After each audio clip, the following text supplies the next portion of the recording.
Hola, ¿cómo están? Bienvenidos y bienvenidas nuevamente a la propuesta de este taller que vamos a tener sobre el tema de dinámicas de abuso sexual infantil y también de algunas herramientas de prevención que vamos a poder visualizar y algunos otros tipos de acosos que también puedan darse, ¿sí?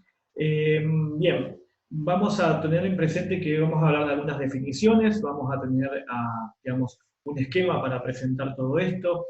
Los temas en general, digamos, que vamos a abarcar son temas, digamos, realmente bastante densos, digamos, no tienen mucha complejidad las definiciones, pero sí seguramente esto va a movilizar y mucho respecto a lo que vamos a ir trabajando y seguramente nos va a cuestionar sobre lo que entendíamos, lo que sabíamos, pero bueno, esta es la intención, ¿no? De poder generar más preguntas, de poder hacer reflexionar juntos y juntas lo que se trata esto. Entonces, bueno, rápidamente voy a la presentación. Eh, Vamos a ir ahí, perfecto. Bueno, entonces esta presentación la llamamos Secretos de Familia, Dinámicas del Abuso Sexual Infantil. Lo pusimos así porque básicamente uno de los porcentajes, digamos, ustedes ven en estadísticas, que la gran cantidad de abusos sucede de manera intrafamiliar, ¿sí? No tengo específicamente las estadísticas actualizadas, pero digamos que en un 60-70%, y no sé si un poco más, se dan dentro de la dinámica intrafamiliar. No necesariamente por familiares directos, sino también por las personas convivientes, pueden ser tíos, tías, bueno, abuelos, etcétera, etcétera, ¿no? Y el otro porcentaje, en menor escala, se da justamente por adultos, ¿sí? Que son realmente significativos en la infancia de un niño, ¿sí? Entonces, ¿cuáles vamos a ver algunos mitos comunes, ¿sí? Que se puedan dar a partir justamente del tema de la dinámica del abuso sexual? Que muchas veces estos mitos se dan a través de los medios, a través de, digamos, generalmente, digamos, la mala información, o también el boca en boca que se va generando, ¿no? Y uno de los mitos es que la mayoría de los abusos son cometidos por desconocidos. Por eso aclaramos que la mayoría de los abusos son cometidos por, digamos, conocidos, familiares y dentro de la cercanía de la familia, digamos, como en el ámbito de influencia del niño. Entonces la respuesta es que los niños fantasean respecto al abuso sexual. Esto es una gran falacia, una gran mentira. Los niños jamás fabulan respecto a lo que pueda ser una dinámica de abuso o abuso sexual. Los niños siempre, siempre, siempre dicen la verdad. Esto es que hay que desmitificarlo, porque a veces dicen, no, bueno, soñó, vio y demás. Hay una gran diferencia entre un niño que puede fantasear con algo, nunca jamás va a revelar algo que tenga que ver con su intimidad o, digamos, o determinados detalles que tengan que ver con la sexualidad. El abuso y la violación son cometidos con una fuerza física, si no hay consentimiento. Esto es otra gran falacia. Una persona que consiente una relación sexual abusiva no significa que le guste o que la quiera o que la vale, ¿sí? Y tampoco es verdad que tiene que haber fuerza física para haber, digamos, abuso sexual. Puede ser una agresión sexual, también es abusiva, pero de ninguna manera, ninguna de las dos cosas, por más que se consientan, no significa que haya sido también abuso, porque como vamos a ver en la dinámica del abusador, estas cosas pueden ser muy comunes. No hay niños que necesitan, provocan una relación sexualizada, perdón, hay niños que buscan, necesitan o provoquen una relación sexualizada. Otra gran falacia, la sexualidad del niño no es la misma que la de un adulto, ¿sí? Los niños pueden ser, digamos, estimulados, digamos, o obligados a estimularse con determinado contenido sexualizado, y eso puede provocar conductas disruptivas en el niño, lo que genera seguramente, digamos, algún tipo de conducta que no es propia de un niño, pero de ninguna manera por esa conducta significa que quiera o desee una relación sexual con un abusador. Entonces, acá tenemos los datos. Dicen que el 95% de los abusos que se dan de manera intrafamiliar son de conocidos de la familia, el 20% justamente de los papás biológicos. Es decir, estas son estadísticas que son a nivel mundial, ¿sí? Acá hay dos autores, dicen justamente que Freud, particularmente, dice que hay una cuestión de Oedipus versus la confusión. Es decir, una cosa es la sexualidad del niño tal cual se estudia en psicología evolutiva, algo de esto nos vimos un poco, de alguna manera, en el tema del tema de ayer, digamos, de lo que es la cuestión evolutiva dentro de un niño a través del juego y la exploración de las diferenciaciones sexuales, digamos, puede darse la curiosidad, puede darse el toqueteo, puede ser la masturbación infantil, pero de ninguna manera esa conducta sexual tiene que ver con lo que estamos conversando en el día de hoy, ¿sí? Entonces no fantasea respecto a relaciones sexuales, ¿sí? Simplemente tiene que ver con la curiosidad. El 8% cometido es con fuerza física, dentro de lo que son los abusos, muy bajo el porcentaje. Hay una imposición de un silencio, ¿sí? El abuso de la relación es un abuso de una relación de confianza, ¿sí? Se genera mucha confusión y mucha manipulación de la víctima, ¿sí? Esto lo vamos a ver ahora más adelante, pero para que más o menos vayamos teniendo como un cuadro. Los niños no buscan, es una falacia, es una aprobación de los adultos que les dan los adultos que son significativas, digamos, respecto a lo que están diciendo, digamos, ¿no? O sea, es el adulto que le pone todo ese contenido y no el niño, ¿no? Bien, entonces todas las víctimas de abuso se vuelven abusadoras, no es así. Digamos, si un niño realmente es víctima de abuso, querrá denunciar inmediatamente, en el caso de que tenga los elementos sociales para poder hacerlo. Si un niño es homosexual, entonces no es víctima, tampoco es así. Esta es otra gran falacia. Que un niño tenga una orientación o una elección de objeto del mismo sexo no significa que posteriormente, obviamente, implique, digamos, ser un abusador. El abuso sexual ocurre en sectores de pobreza, es otra gran falacia porque está comprobado que en las clases altas la dinámica de silenciamiento es aún mayor por el que dirán, por el cuidado, digamos, a nivel social, y por ese motivo también se ha comprobado que hay muchos abusos dentro de estas clases, ¿no? Entonces, la mayoría supera o vuelve la autodestrucción, ¿no? En el caso de esto, no siempre tiene que ver, ser abusado significa que ser un abusador. Generalmente las depresiones, hay patologías asociadas como la obesidad mórbida, digamos, cuestiones fóbicas, etcétera, etcétera, etcétera, que se puedan dar, ¿no? Entonces acá el silencio se impone por 15 o 20 años, es por eso que los niños a veces no pueden contarlo, o tardan mucho en contarlo, como hemos visto este último tiempo, ¿sí? El abuso es independiente de la orientación sexual de la víctima, ¿sí? No considera una cosa con la otra, ¿sí? Esto es transversal, es decir, que solo hay esencialmente sectores de mayor riqueza también económica, ¿no? Entonces vamos a tener una primera definición, es la que más se acerca. Están señalados ahí algunas cosas desde negrita, porque vamos a ver después en la síntesis qué esto es lo que significa. El proceso relacional del abuso es de poder por parte de un adulto que involucra progresivamente a una niña o un niño en interacciones de carácter sexual, ¿sí? Que no corresponden a su edad ni a la cualidad de la relación adulto-niño. Dada su etapa evolutiva, el niño no logra comprender las reales implicancias de estas conductas y por tanto no puede dar un real consentimiento. Por el contrario, estas son impuestas por el adulto para satisfacer sus propias necesidades. Vamos a volver sobre esto, pero vayan marcando las palabras que son sumamente importantes en este texto, de definición clásica sobre el tema de abuso. Para esta organización, digamos, desde el año 78, de hace 40 años, ya habían definido, digamos, puntualmente de a qué se refería esto. Son contactos e interacciones entre un niño y un adulto, cuando el adulto, que es un agresor, usa al niño para estimularse sexualmente él mismo, al niño o a otra persona. El abuso sexual puede ser también cometido por una persona menor de 18 años cuando ésta es significativamente mayor que el niño o la víctima, en cuanto el agresor está en una posición de poder o control sobre otro. Esto también lo vamos a hablar por algunas dudas que se dan respecto a la ley. Aprovecho este momento para decirlo. Tiene que haber legalmente, digamos, para que constituya un abuso, digamos, significativo, son 5 años de diferencia entre el abusador y el abusado, ¿sí? Ahí se constituye un delito, digamos, como prueba.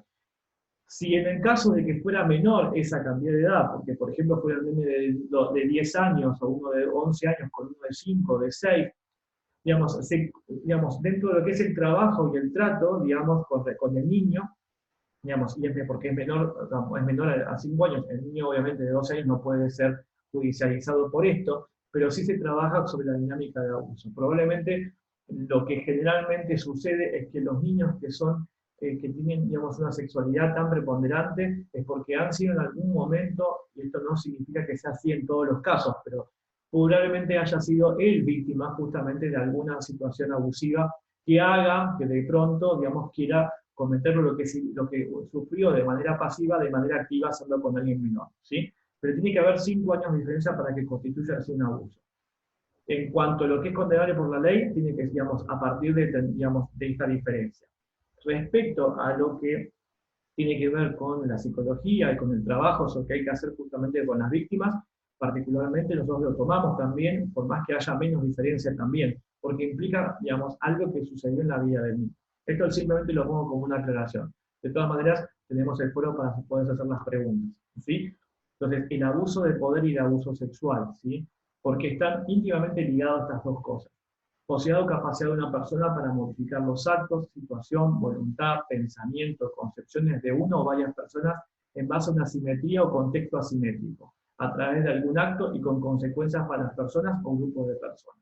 El abuso de poder estamos definiendo acá, ¿sí? Es decir, si yo tengo un determinado poder real o simbólico, por ejemplo, ¿no? Digamos, soy educador de un grupo de adolescentes, tengo un poder simbólico respecto a ese grupo y por ese motivo puedo, digamos, a través de mi posición, poder quebrar la voluntad, el pensamiento, digamos, las formas, ¿sí? de esta persona o de un grupo, ¿sí? Por lo cual, por eso dicen que, se dice que el abuso sexual también es un abuso de poder, porque hay una relación asimétrica, es decir, se somete, digamos, que luego se somete al abusador, ¿no? Digamos, el abusado o la víctima, vamos a empezar a llamarlo, o la víctima se somete a su abusador por una cuestión de miedo, poder o, digamos, algún tipo digamos, de coacción que se genera del abusador a la víctima. ¿Se entiende? Entonces, por ese motivo están asociados las dos definiciones. Entonces, como vimos en estas 3 definiciones, ustedes las pueden repasar volviendo en el PowerPoint, van a ver que hay algunos elementos que son comunes, ¿sí? Asimetría de poder, es decir, diferencia, digamos, de relación de poder. Hay una cercanía, ¿sí? Ahora vamos a ver por qué, una cercanía con el agresor o agresora. Siempre vamos a hablar en términos de, digamos, como dije en el video de ayer, cuando hablamos del niño y digamos, de la niña, para no entrar en otras lenguas, hablamos de los niños en general. Cuando hablamos de abusador, también podemos hablar de una abusadora, es decir, que puede ser varón o mujer, ¿sí? También lo quiero aclarar en este caso. No solamente son los varones los agresores sexuales, sino también hay mujeres, digamos, en que también está comprobado. Hay una traición a la confianza, hay un daño a la dignidad, hay un contexto para poder generar un abuso, no es en cualquier lugar ni en cualquier momento, y hay un silenciamiento, es decir, siempre, siempre, siempre ante esta situación de victimización, digamos, donde se victimiza a la persona, digamos, siempre hay un silenciamiento, lo que significa que se calla por miedo, por represalia, siempre va a haber una relación de poder en este punto que hace que la víctima no pueda defenderse. ¿Sí? Bien. Vamos a ver la geometría ahí se tapó un poquito el aire, pero no importa, la geometría del abusador o del agresor o la víctima. ¿Sí? Es decir, hay una geometría de un triángulo invertido, lo vamos a ver, donde está dividido en 3 partes. Primero es el agresor y la víctima, que es la que abusa, ¿no? Es decir, hay un agresor que abusa sobre la víctima se encuentra por debajo, en este triángulo invertido. Pero vamos a ver que también hay un tercero. Es decir, ese tercero puede ser la sociedad, la familia que no sabe, el grupo que está ahí, la escuela, ¿sí? En general, siempre hay un tercero. Que puede haber una diferenciación entre que puede sin darse cuenta ese tercero apoyar a este agresor, ¿sí? Sin darse cuenta. O este tercero también puede ayudar a silenciar a la víctima. Entonces, esta es la geometría del abuso de violencia. Hay siempre un tercero. El punto es que ese tercero puede ser, digamos, o víctima o cómplice también de estas circunstancias, ¿sí? Se da dentro de las familias, se da también en las relaciones, digamos, cuando ese niño o esa niña pertenece a algún otro, digamos, lugar, ¿no? Cuando empieza a manifestar determinadas cosas, que por eso estamos dando estas charlas, ¿sí? Para poder entender de qué significa todo esto, ¿no? Entonces, vamos a tener ahí vamos a plantear mucho el tema del tercero aquí, cómo funciona, ¿sí?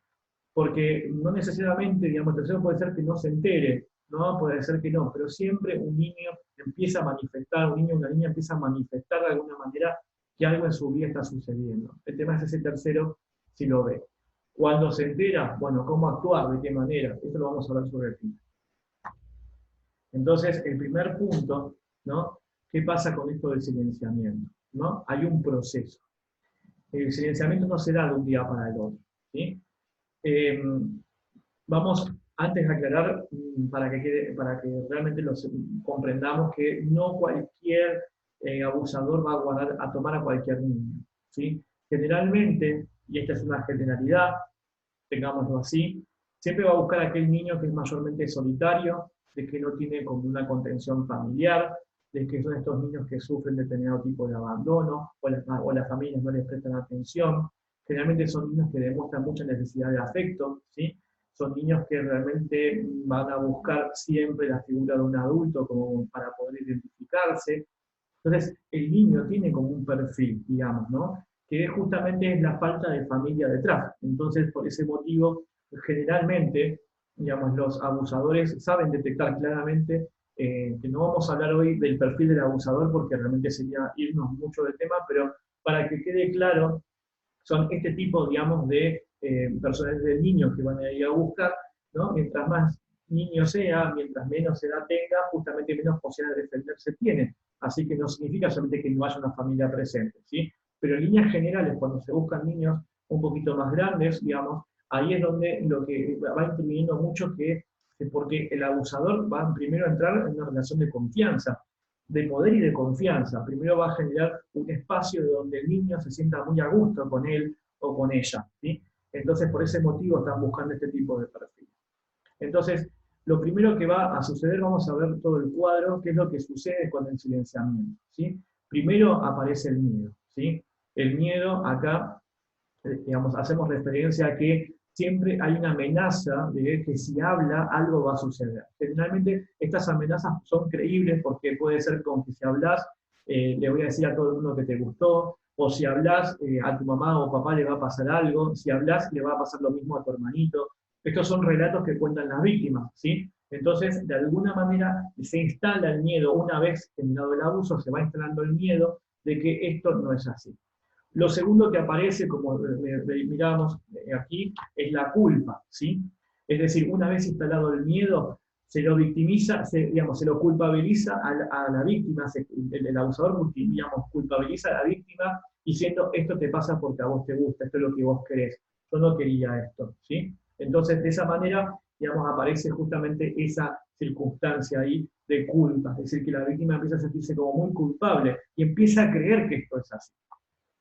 Por eso agarra, digamos, de alguna manera aparece la vergüenza. Es decir, esto no lo puedo decir, no lo puedo mencionar, ¿no? Se sienten muy solos y muy solitarios en esta circunstancia, entonces por ese motivo aparece la vergüenza.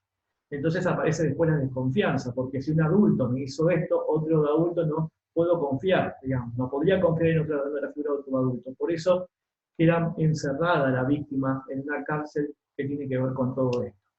Entonces empieza la dependencia de su abusador. Es decir, no puede hablar de otro, no puede hablar de las circunstancias paradójicamente solamente con la persona quien abusa de eso, de ella o él, ¿sí? Entonces, en ese sentido, aparece una dependencia. Esto se da en otros cuadros, por ejemplo, cuando hay el famoso síndrome de Estocolmo, muy llamado de esta manera, que es un síndrome de diferenciación aprendida, digamos, que de pronto las personas que son víctimas de cautiverio terminan enamorándose, entre comillas, digamos, de su captor.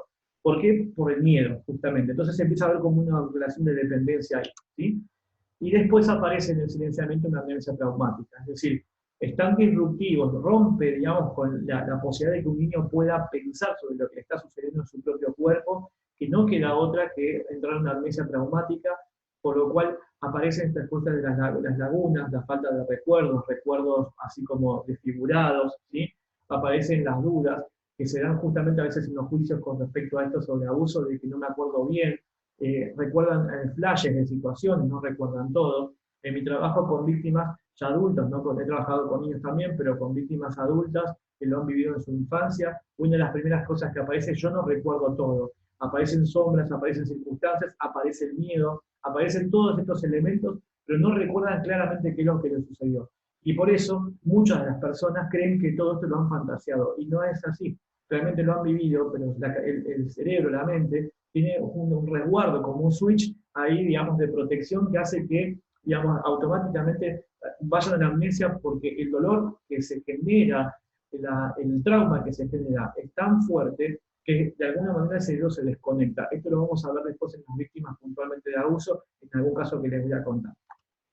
Entonces, vamos ahora sí a entrar en esta dinámica donde vamos a ir empezando a entender de qué se trata esto del silenciamiento. ¿Sí? ¿Qué pasa aquí? Primero se establece un secreto. El secreto que obviamente es entre el abusador y su víctima. Entonces el abuso ocurre cuando el niño está solo con el abusador, claramente. Digamos, por eso digamos, hablan los porcentajes de que siempre hay gente muy conocida, digamos, de la familia, muy del entorno familiar, genera una confianza, ¿no? Que puede ser un cuidador, hay un vecino, una vecina, un tío, alguien que viva en el mismo, el mismo terreno, un profesor de fútbol, un educador, ¿sí? A que la familia le tiene mucha confianza. Entonces ahí hay, sin querer, digamos, la familia misma va generando como este espacio, de dejarlo con adultos que no son de la confianza de la familia, digamos, son de la confianza de la familia, y se puede dar en esta dinámica de perversión. Es decir, que el abusador es una persona perversa, ¿sí? Es una persona, digamos, de una estructura que le permite vencer todo esto y excitarse, ¿no? Por eso hablamos de una psicopatología, sabe que está lo que está bien y lo que está mal, puede discriminar el bien y el mal, por eso justamente puede ser condenable, ¿sí? Porque sabe a cuál es el límite en ese sentido, pero aún así, cuando elige un niño, una niña, digamos, como generador de su propio placer y demás, bueno, ahí, digamos, vamos a tener en cuenta que la dinámica se va activando en este sentido, ¿sí? El abusado ocurre, obviamente, cuando decíamos recién, abusa en relación a cuando están ahí solos, ¿no? El adulto le impone un secreto prohibiendo contárselo a alguien, claramente, como decíamos recién. El abusador pasa a ser el único referente para entender lo que está ocurriendo. Es decir, en este sentido, esta dinámica perversa que tiene el abusador con su víctima empieza a ser quien explica de lo que le va sucediendo, ¿no? Y lo va convenciendo a la víctima de que esto es agradable, aunque la víctima sabe que es desagradable, pero le va como convenciendo de que esto es así, ¿no? Entonces hay muchas frases terribles y realmente, digamos, difíciles de escuchar en relación a esto, ¿no? Esto es lo que te gusta, digamos, a vos te gusta más que a mí, yo lo hago por vos. ¿Por qué? Porque ahí aparece lo que llama la psicopatía, digamos, del abusador respecto a la víctima, donde va generando todo un convencimiento de que esto tiene que ser así. Entonces el secreto del niño percibe que se trata de algo malo o peligroso. Y como es malo para él, y digamos, lo victimiza y lo culpabiliza a la víctima, no lo puede contar. ¿No? Entonces, el abusador en el secreto juega una ilusión de seguridad, que el niño no va a poder contarlo porque si no algo malo va a suceder. Bueno, entonces, ¿qué sucede con los niños y las niñas ante el silenciamiento? Obviamente la mayoría no divulgan y mantienen el secreto a veces por mucho, mucho tiempo. Entonces empiezan en un primer paso que se llama la adaptación. Lo próximo que se genera es el desamparo, ¿sí? Entonces, en el desamparo vamos a ver cómo el adulto, el poder y la autoridad del adulto y la dependencia y la obediencia del niño son inherentes a la relación. Es decir, aquí, digamos, aparece la relación de asimetría, ¿sí? Solamente, digamos, con este adulto, digamos, ¿no? Se va a generar esa dependencia. Primeramente, antes de un abuso sexual aparece una dependencia emocional, es decir, que ese adulto, para ese niño o niña agredido, empieza a hacerlo todo. Empieza a ser su confidente, el que le hace regalos. Por eso siempre, de primera instancia, esa persona va a llegar de una manera agradable a la víctima. Nunca va a ser de manera así torpe o, digamos, abusiva de entrada. Va empezando a generar como un círculo de confianza. En la dinámica de lo que es el abusador, algún dato, digamos, lo que le genera más placer al psicópata en este sentido, al psicópata perverso estamos hablando, que se erotiza con la imagen de un niño, es, digamos, lo que le causa más placer es justamente la dominación. Y para hacer esa dominación nunca va a ser, digamos, de manera agresiva en esa instancia, ¿sí? siempre va a querer ganar la confianza de ese niño, ¿no? Entonces, por eso siempre va a haber una relación, nunca va a ser con un desconocido. Entonces, el abusador define una relación autoritaria que incrementa la subordinación y el desamparo del niño. Es decir, lo que va a decir, sin mí no sos nada, yo te voy a ayudar siempre, digamos, yo siempre voy a estar para vos. Entonces, por ese motivo, ahí van a aparecer, digamos, toda esta relación se va reconstruyendo a partir de ahí, ¿no? El abusador va transgrediendo progresivamente al niño instalando una relación unilateral. Es decir, se va a relacionar solamente con él, y no con otro adulto, ¿sí? Porque una de las cosas que también el perverso o el psicópata lo que va haciendo es va cortando todas las redes. Es decir, vas a ver que yo te voy a poder ayudar, siempre contá conmigo, Juliana no es bueno, Sultano no es bueno, a tu papá no se lo podés decir. Entonces instala el miedo, pero también va desactivando cualquier, digamos, posibilidad de que pueda dirigirse a tu adulto para contarle lo que sucede. Entonces, ¿qué sucede con los niños y las niñas? La reacción normal es hacerse el dormido, quedarse paralizado, someterse pasivamente al abuso. Entonces ahí comienza el segundo paso de la adaptación, ¿sí?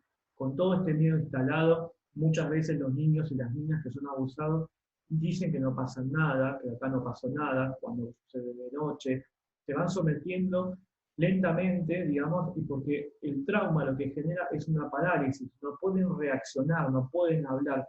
Muchas víctimas adultas cuentan cómo querían gritar, soñaban, o sea, en su cabeza gritaban fuerte, pero la voz no les salía, ¿no?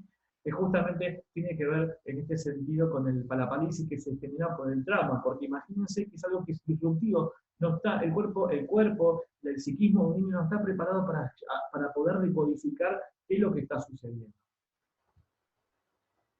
En el tercer paso empieza el entrampamiento y la acomodación, es decir, ya la víctima está dentro de un sistema, digamos, perverso, donde no puede salir o siente que no puede salir, porque se encargó su abusador de poder cortar todas esas redes.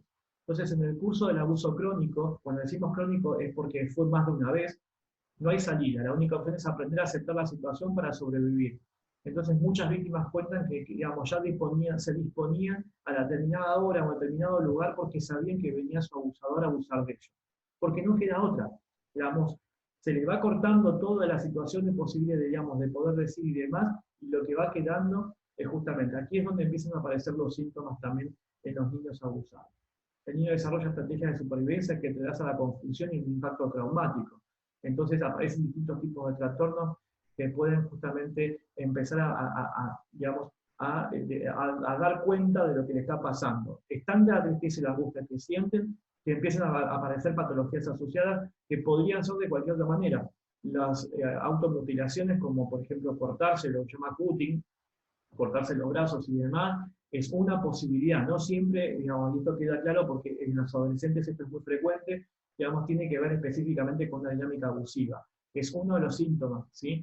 Los trastornos disociativos tienen que ver con, digamos, cómo se dividen entre lo que está pasando en el trauma y la realidad, empiezan como a tener confusiones mentales, lagunas, sueños despiertos y demás, ¿no? Y empiezan los trastornos de conducta como la agresividad, ¿no? La hiperactividad también en algunos niños. Pero esto lo vamos a ver. Entonces sería una inversión de roles que deja en los hombros del niño la responsabilidad de salvar a su familia. Cuando hablábamos de cómo citar el secreto, el miedo, es justamente lo que le dice el abusador a la víctima. Es decir, que vos decís algo, a tu familia le pasa algo. Entonces se transforma la víctima en alguien que tiene que proteger a su familia y poner su cuerpo justamente para que eso suceda. Así es como va traumatizando, digamos, el abusador a su víctima. Y con esto, paradójicamente, la víctima siente un control. Esto es la parte, digamos, donde ya está en una dinámica en la cual no cree no poder salir. Entonces, ¿qué le sucede a los niños y a las niñas? La conversión es una realidad abusiva en la reacción natural de cualquier niño sano enfrentado e involucrado en una relación profundamente anormal. Así asistimos al comienzo de la participación activa, que es el tercer paso de la adaptación. Es decir, ya el niño a veces, en algunas circunstancias y en algunos relatos de abuso, se acomoda a esa circunstancia y a esa situación. Bueno, aquí vamos a dejar, justo cortamos a los 28 o 30 minutos, me estoy cronometrando, para poder ahora sí seguir en el próximo video, para que, bueno, de esta manera nosotros podamos hacer videos más cortos y no se nos perjudique después subirlos. Así que seguimos en la próxima media hora.